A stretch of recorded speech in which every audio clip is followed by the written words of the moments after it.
Amazon ఇప్పుడు Indian fintech సెక్టార్‌లో కూడా అడుగుపెట్టబోతుంది. వీళ్ళు 6 ఇయర్స్ ముందు యాక్సియో అనే ఫిన్‌టెక్‌లో ఇన్వెస్ట్ చేశారు.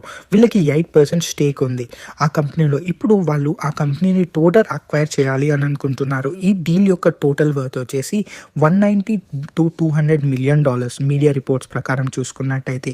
అలాగే యాక్సియో ప్రస్తుతానికి 10 మిలియన్ కస్టమర్స్‌కి సర్వ్ చేస్తూ ఉంది. అలాగే వాళ్ళ దగ్గర ఉన్న టోటల్ అసెట్స్ వచ్చేసి 2200 క్రోర్స్. వీళ్ళు మెయిన్‌గా కన్జ్యూమర్ లెండింగ్ మరియు by now pay later services ఇస్తూ ఉంటారు.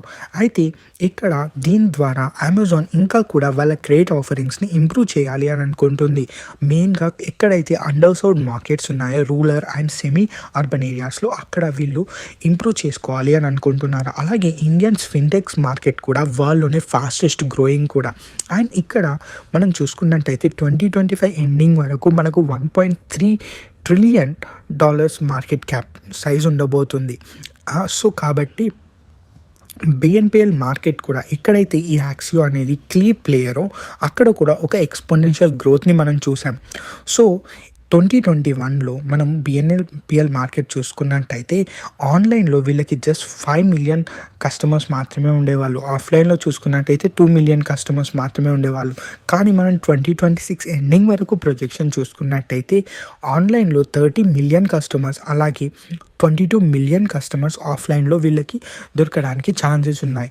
సో అమెజాన్ ఇది ఏం ఫస్ట్ టైం కాదు. వాళ్ళు ఏదైనా స్ట్రాటజిక్ ఇన్వెస్ట్మెంట్స్ అయినా అక్విజిషన్స్ చేయడానికి ఫిన్‌టెక్ సెక్టార్‌లో ఇంతకు ముందు కూడా వీళ్ళు వేరే కీ ప్లేయర్స్‌లో వీళ్ళు స్టేక్స్‌ని కొన్నారు. ఆక్వా ఇన్సూరెన్స్‌లోనైనా, బ్యాంక్ బజార్, క్రెడిట్ మార్కెట్ ప్లేస్‌లోనైనా సరే, లేదంటే smallcase wealth management technology కంపెనీలోనైనా సరే.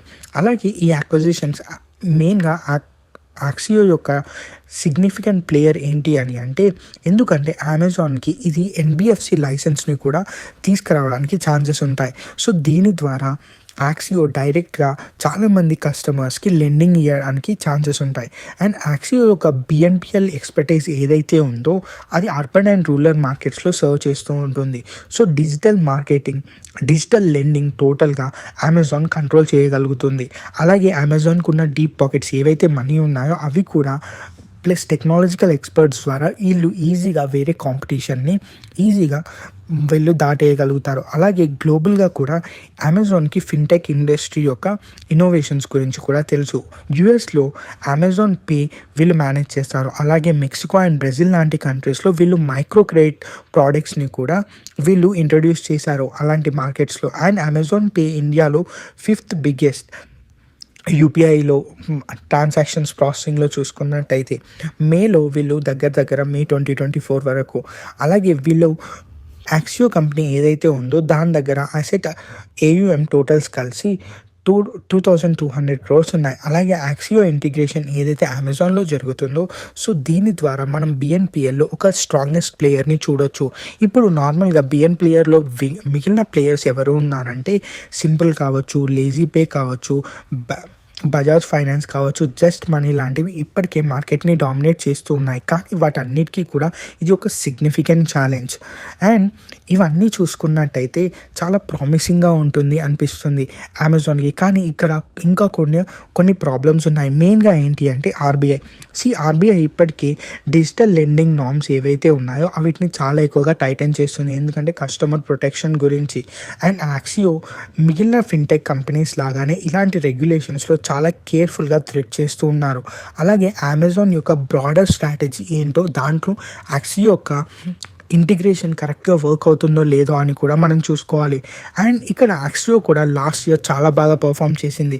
వీళ్ళు 50% ఆఫ్ ద రెవెన్యూ పెంచుకున్నారు ఫైనాన్షియల్ ఇయర్ 2024లో 351 క్రోర్స్తో. అలాగే వీళ్ళు లాసెస్ని కూడా చాలా వరకు తగ్గించుకున్నారు. వీళ్ళకి 18 క్రోర్స్ మాత్రమే లాస్ట్ ఇయర్కి లాసెస్ ఉన్నాయి. ఇది దానికి ముందు చూసుకున్నట్టయితే 137 క్రోర్స్ ఉండేది. ఎందుకంటే బైజూస్ యొక్క ఏదైతే బ్లండర్ ఉందో దానివల్ల. ఆ తర్వాత వీళ్ళు మెయిన్గా హై క్వాలిటీ లెండింగ్ మీద ఫోకస్ చేశారు.